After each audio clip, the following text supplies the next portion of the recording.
The Fab Four. Get it?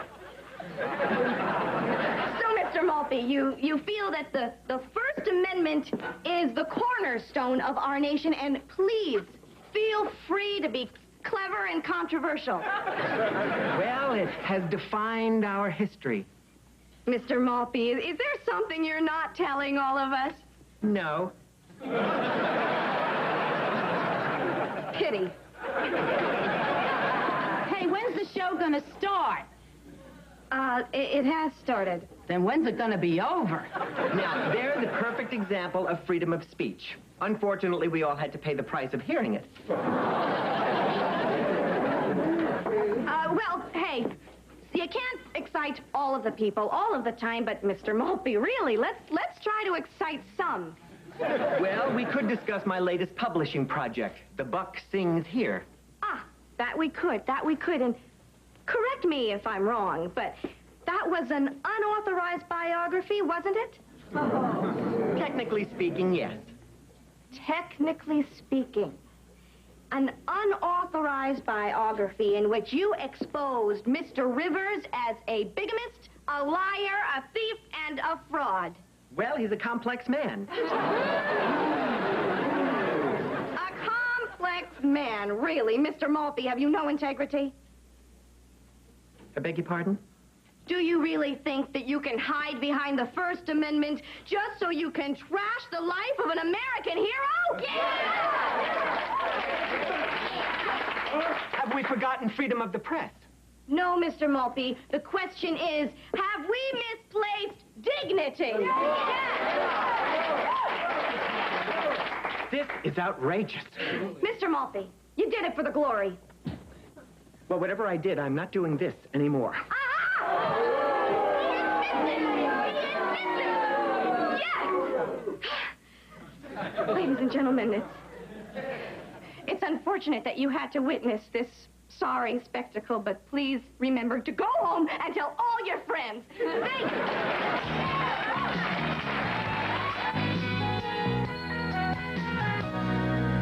That talk show magic has me in its spell. That talk show magic that I weave so well. Hey, dads and uncles, thank you. The Penny, my hero is.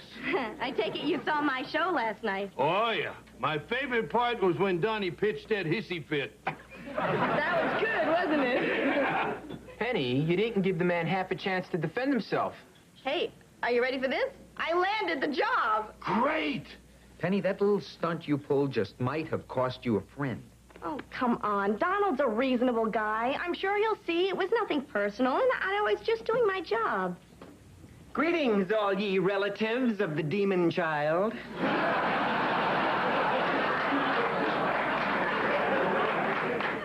Donald, I'm sorry if I offended you last night.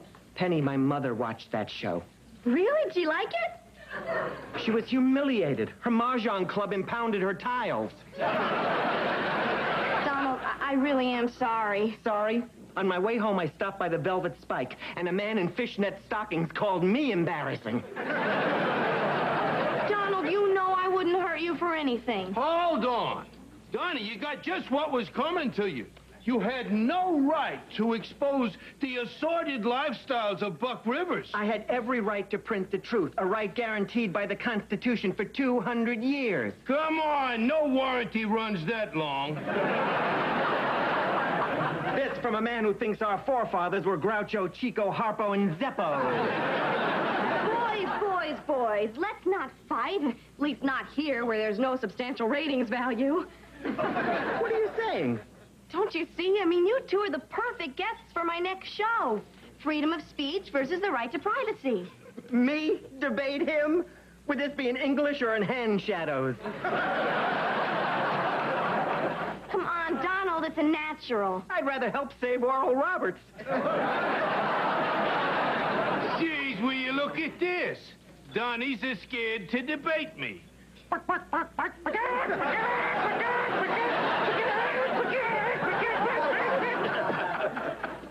I was right. He was hatched. And I am not scared to debate you. Then you'll do it? No. Well, I guess I'll just have to talk for both of us, Donnie. I think I can accurately present your side, the wrong one. You couldn't present a side of fries. Oh, yeah? I know just exactly what I'll say. Since my unsteamed opponent, Mr. Donald Maltby, cannot be here because of a condition, he has asked me to explain why he has the right to trash innocent people. I like it. You would let him go on TV and say that? Like a pistol shot. All right. I'll do it. Great! But I warn you, I'll use every rhetorical trick I know. If that's supposed to mean something to me, I missed it. Good evening. Live from the city of brotherly love, it's the Penny Waters Show.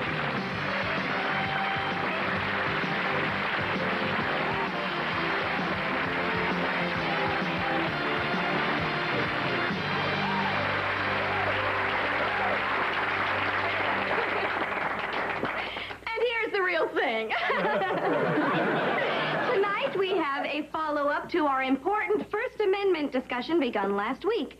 Returning is noted editor of The Buck Sings Here, Mr. Donald Maltby.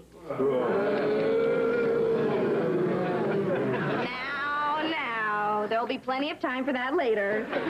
Also joining us is country and western expert, Mr. Lou Waters, no relation.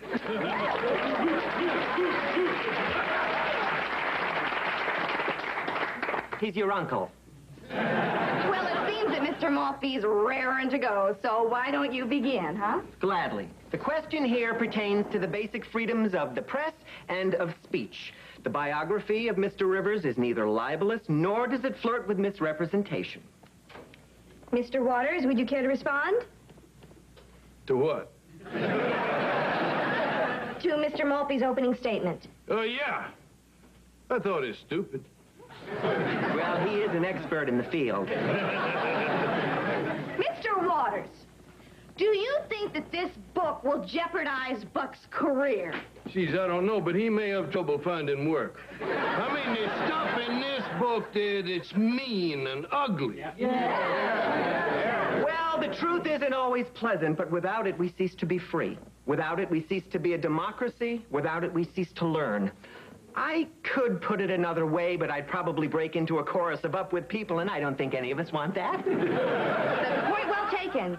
But really, whose freedom is really being violated here? Well, I tell you, I think Buck put it best in his song. Freedom is just another word for having your own airplane. Well, it's hard to argue with that lyrical lasagna, but the point is, you like his songs, don't you? Hey, they're the very fiber of my hearing. You would never have heard them if he hadn't been allowed to write them. Nobody tells the King of Nashville what to do. Exactly, and no one tells me what I can or can't write just because they might be offended. Aha! Aha! You admit it! Admit what? That your book is offensive. Excuse me, he's just saying that you got to take some bad with the good. Mr. Waters, how can you sit there and say that? Oh, you want me to stand? No. I want you to argue. About what? Well, I think it's clear. Although many may not embrace this book, I'm sure Mr. Waters will agree to let no man stand in the way of its printing. Well, why don't we let Mr. Waters form his own opinion, huh? Well, I don't know.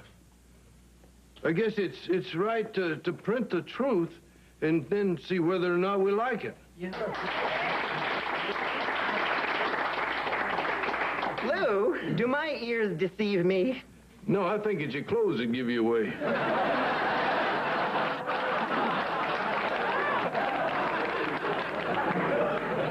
Now, wait just a New York minute. I believe we have a question here from a disbeliever. Yes, sir. No, I think I understand them. Then you weren't paying attention. Yes.